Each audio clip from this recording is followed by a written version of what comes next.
changes your emotional experience. Just the color of something and changing quickly can alter how you feel. It can make something very energetic if the lights change quickly. If the lights are rising slowly, it can be very calming. Lighting has a huge storytelling ability. We have one lighting desk which operates more what we would call the conventional lighting, and one lighting desk which operates our moving lights. In terms of individual light sources, it would be well in excess of 1,000. The importance of lighting in The Lion King is never more evident than in the show's opening sequence, Circle of Life. We start off with a sort of a misty, rather darker background. We fill the stage with smoke to create that early morning effect. And then in sequence, the clouds lift, and as they're lifting, the sun is rising, and with that, the lighting adapts. The audience actually sees these battens with the silk rising, and the sheer movement makes it shimmer.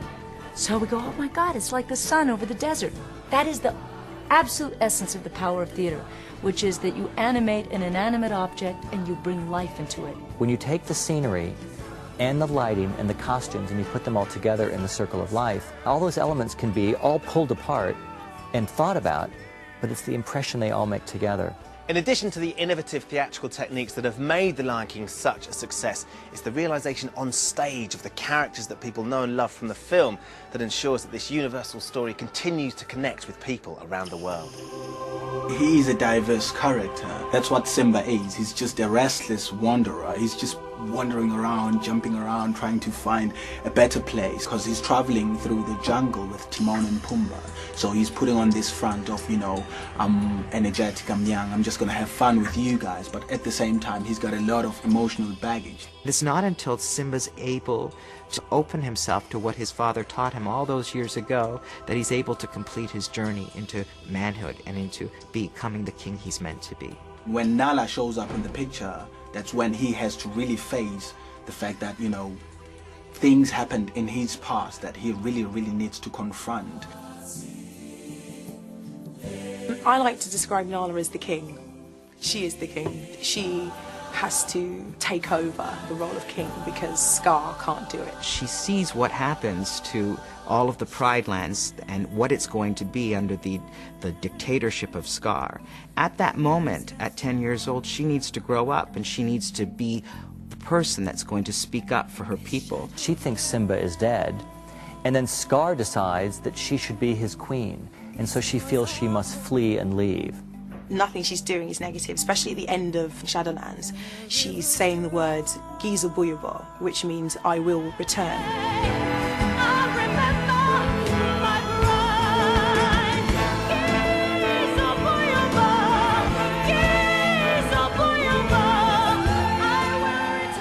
Nala is a strong woman, and she's the one who comes in with the power and the strength and the heart and conviction to take care of her people.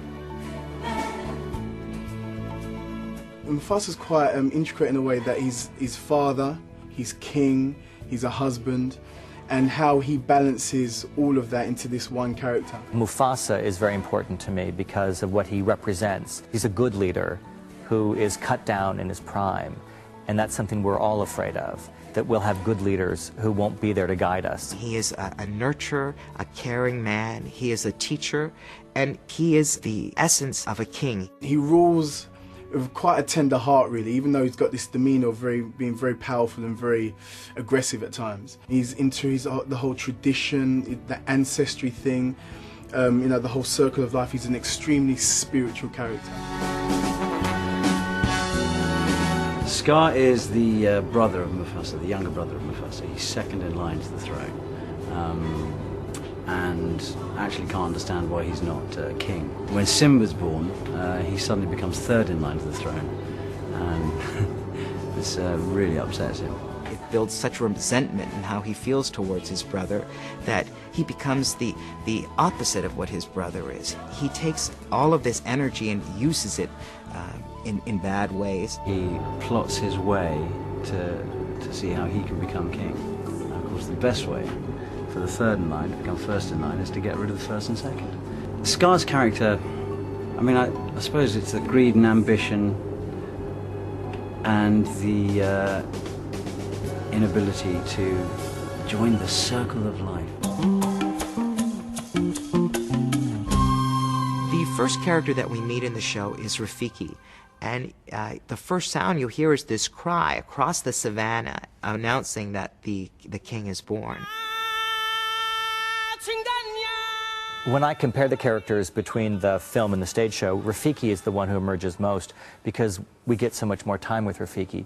There was always this problem, really, because the first song in The Lion King is The Circle of Life, and in the movie, it's a female voice.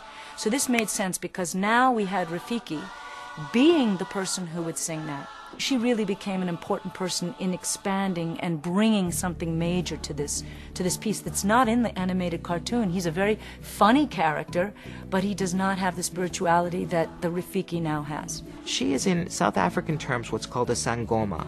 And a sangoma is able to interpret things from the past and is able to see the future and is able to heal and is able to guide spiritually for the community. In the community, they're the ones who help people to realize that even when someone died in the family, you don't forget about the person. You always remember that person. You can ask things, and we believe that they will help us back. I love Rafiki because she has a crazy wisdom. We don't always understand why she's telling us what she's telling us, but it does add up. She helps Simba realize his role in the Pride Rock. She's the one that really opens his eyes as to what he needs to do to become the man he's meant to be. By having South African actresses play Rafiki, we get a much richer cultural view of the African element coming into the show, and we get a sense of their culture, and we hear their language. Not only was a great role created for a woman, but a woman that's both spiritual, soulful, and humorous. She needs to be there, and she needs to be this spiritual woman. This Sangoma, the real Sangoma. Well, he's friend and mentor to the king and to Simba, and he was there for Mufasa when he was a kid, and has sort of remained his trusted friend throughout. He's the one who's able to give him advice on his son and on how to handle situations that no one else can do. And then he's subsequently looking after Simba and trying to pass on the whatever he can pass on to Simba. He can make the king laugh, he can, give the king great insight, and yet he's this tiny little bird. I think he has ideas above his station, but he's, he wants to be the advisor, but he's sort of thrown into the role of childminder a little bit.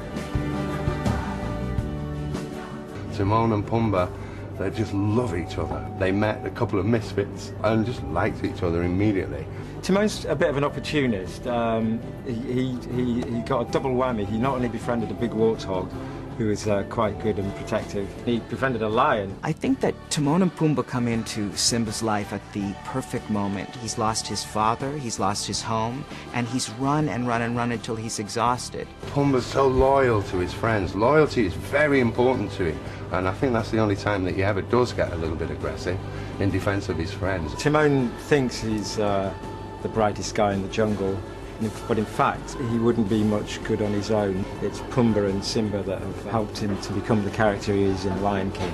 They've turned their backs on their responsibilities. They're just out for themselves. And in watching Simba, they realize they can be part of something too. Of course, no character is complete without their costume, and the level of research and design that went into creating the look of the characters is simply staggering.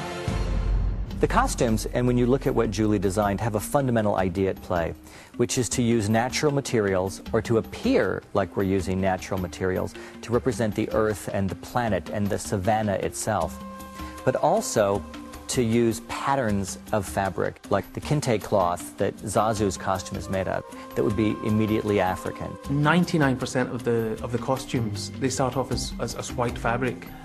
So everything is dyed, or screen printed, or painted, or digitally printed, and that's an enormous job. I take my inspiration as a costume and mask and puppet designer from everywhere. For instance, Mufasa's costume, when you look at the picture, this whole collar piece is really Balinese. This is very Maasai. The bottom is very Indonesian. Julie spent a lot of time researching all of those sort of elements of tribal design and tribal clothing in Africa. There's a wonderful cohesive quality. All of the costumes feel like they're from the same